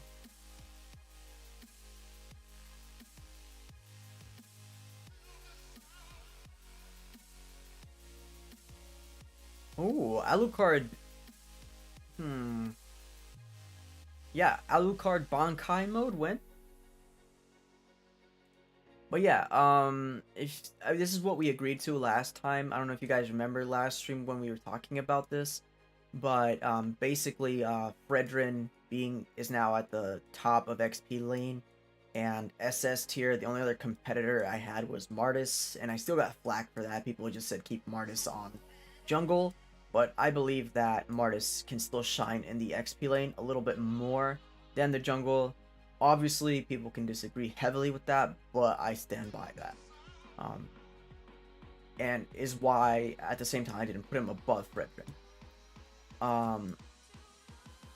Generally, even if you had Martis, you still want to run him in the jungle with a strong XP lane pick like Fredrin if he's open, or just open up any of these other heroes. S tier XP laners, this is what we had agreed on. Again, the only change is Grok has risen higher because of that flicker buff. Who will be Byakuya and Kenpachi and Mlbb? Ooh, so Byakuya, I think, could be like a gender Benedetta, and Kenpachi, maybe Lapu Lapu can be Kenpachi.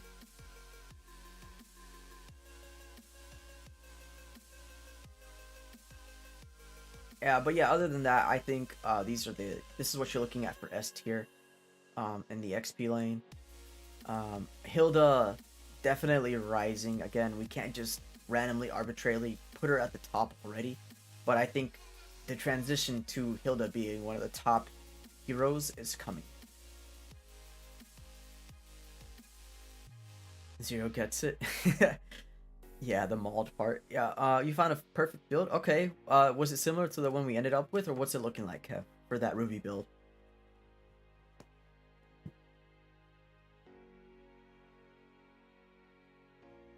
Alucard will keep getting buffed. Interesting. But yeah, currently I do believe that Claude will still reign supreme in the XP lane. I think Wan is still okay. I think Leslie is like top of the tier list already. Same thing with Beatrix. This is like right now. I think these are what's meta in high elo. In this order too. I could be, it could get dicey when they're side by side because they might be really close to each other. But in general, I think this is what you guys should be looking at in terms of the meta. And in terms of high elo esports picks, these are probably some of the most banned people you see at the same time. You're probably seeing a lot of more on the roamers and supports and mid laners, because that's where stuff kind of usually, in junglers too, because that's usually where stuff kind of gets impacted the most. In terms of roles in general by importance, it's always about probably roam is the most important role, followed by jungler, followed by a toss-up between mid lane and gold lane. The XP being your final priority pick, I guess. Like, not your... Don't put it to last. You kind of want to get it first, I guess. If you don't have a pick or ban, you kind of want to basically push off your roamer and your jungler towards the end of the draft if possible, in general. K-pop x Mlbb. Hey, yo, win. Trust. But yeah, I think right now it's pretty obvious that these are the top roamers right now. So this is probably what's gonna stick through M4. With the only exception to this is because it's too early for me to say Joy is broken. I can't just arbitrarily put a hero higher than this when they're so brand new. Like, she's already getting banned because she's so annoying for invades and stuff. So I don't... Literally everybody you see with a little flame can probably just get banned because they're just annoying to deal with in high elo. So what you're going to be looking at for M4 is probably more along this range right here. That's what you're looking at for M4 most likely. Some variation of this. Just watch out for people picking Hilda, people picking Ruby. All the people with the little flame on them can probably turn around a lot of those M4 fights that we will see.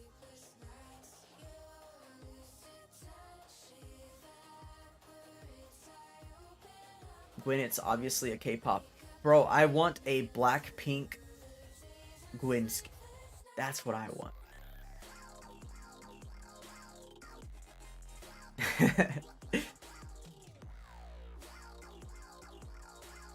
That's what I want.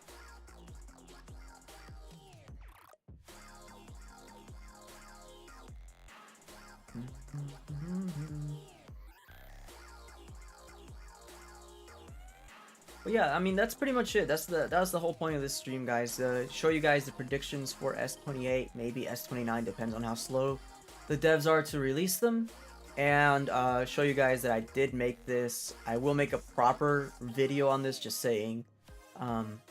This is the tier list for S27 and M4 in general, IMO, based on, you know, their hero kit and their potential, you know, their stats and how much they're or I guess their win rates, and, you know, just above 400, I guess, what's the proper term for that? 400 plus mythic points from ML's own database, plus obviously my own consultation of pro players and coaches, plus obviously you guys who are here to basically remind me when we were making this, you know, what goes where and stuff like that. So yeah, that's what we got to watch out for, guys. That's what hopefully we'll do some more M4 related content from now on. Tomorrow there's a press conference for ML. I'll show you guys what I'm talking about.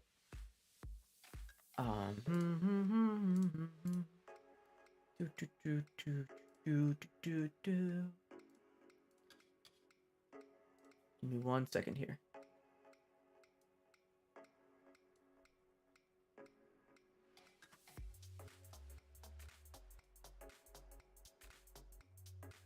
Yeah, live in 25 hours. I won't be able to restream it live for us, but I do wanna go ahead and let you guys know that this is what we're looking at tomorrow.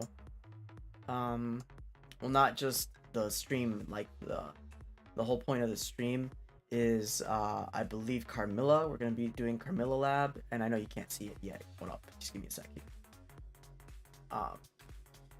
But I gotta zoom in more than this. Hold up, I can't see. Okay, that's good. So there we go. So this is what we're gonna be doing at some point.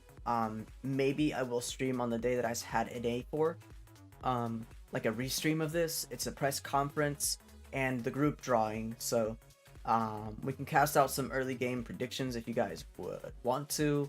or interact with that. It's just M4 content, so you're gonna be looking at a lot of this stuff, guys. So I do have permission to restream it and all that other stuff, so just FYI, it's not like I don't have permission to do it.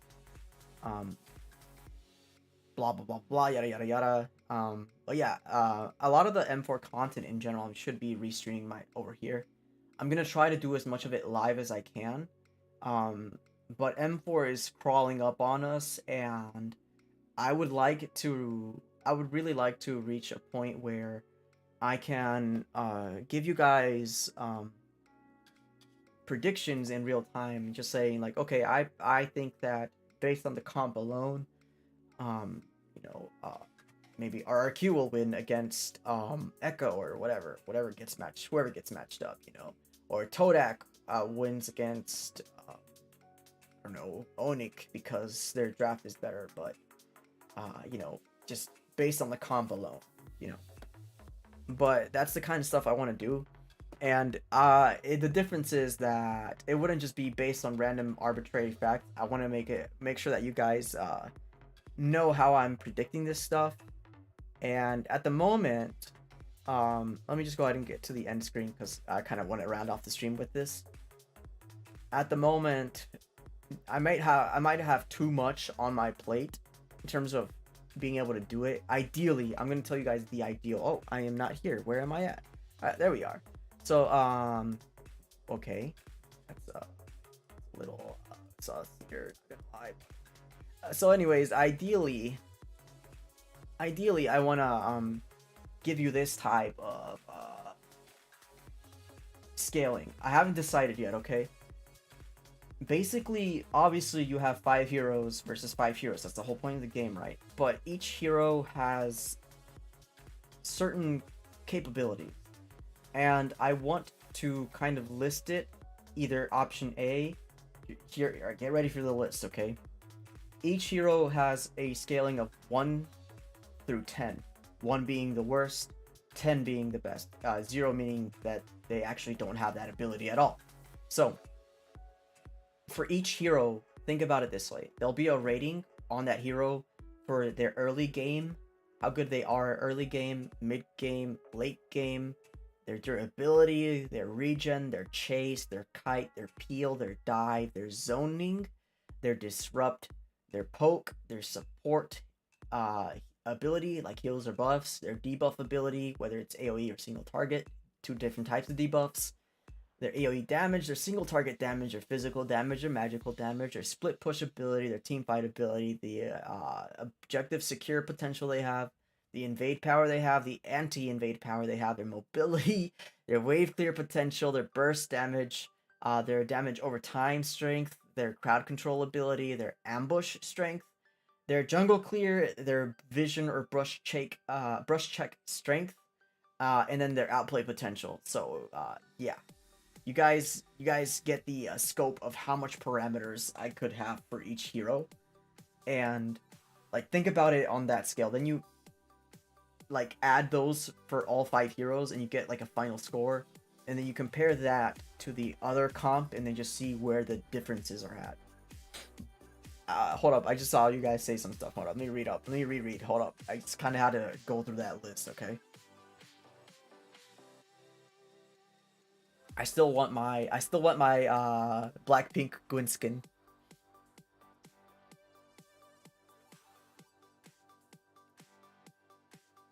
Don't stream Mlbb live contents. Mlbb do not own their own live contents. What do you mean?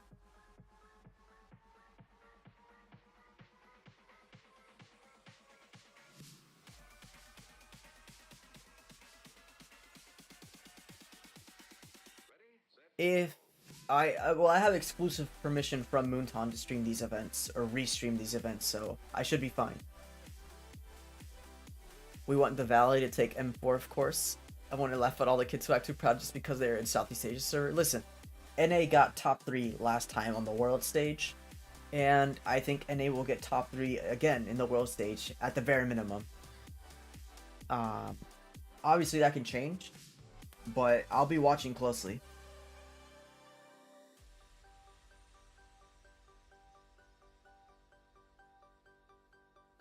small B-net. B-net. What? What is this? Zero's talking about MLBB. Meanwhile, chat is in a different world. It'd be like that sometimes. Alright, Zero, I need sleep. I would have to look over brute force thing again because I want to dissect more. Okay, Kev, I'm about to go to sleep too, bro. I know there's a sponsor who does copyright strike. Okay, if I get copyright strike, I could just bring that up with Moon Tom. But don't worry, if it happens once, I'll be careful.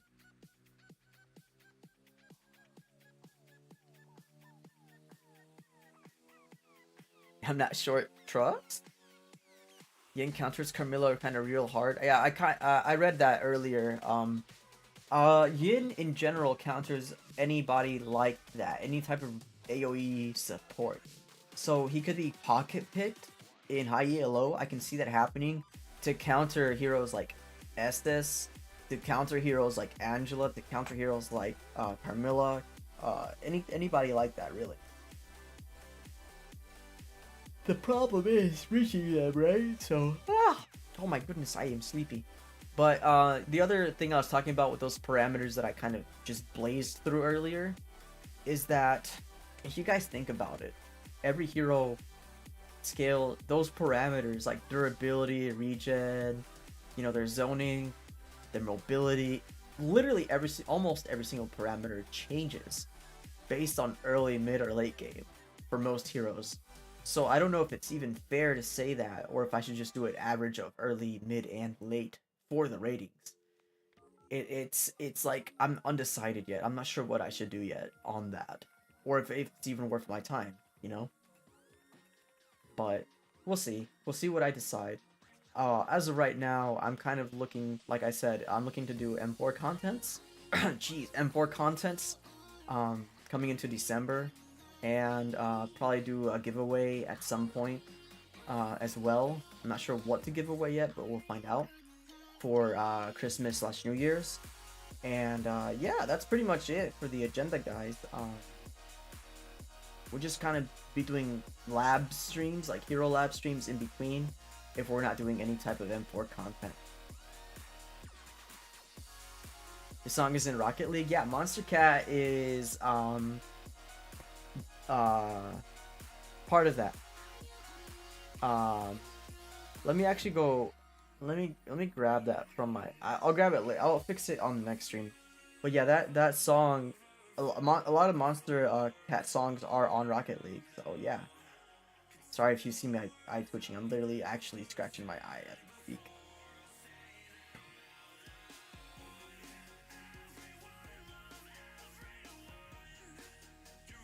All I want for Christmas is Thor's hammer. Lamau Trust? Featured artist for Rocket League? Yes. Yeah. So sometimes I want to hear Monster Cat songs, even though I know sometimes they're way too hype for the stream. And then sometimes I just want to hear like NCS type songs, because why not? But like, yeah, I that's why I have Monster Cat Gold, because I just grew up with Monster Cat in general, so I just like their songs.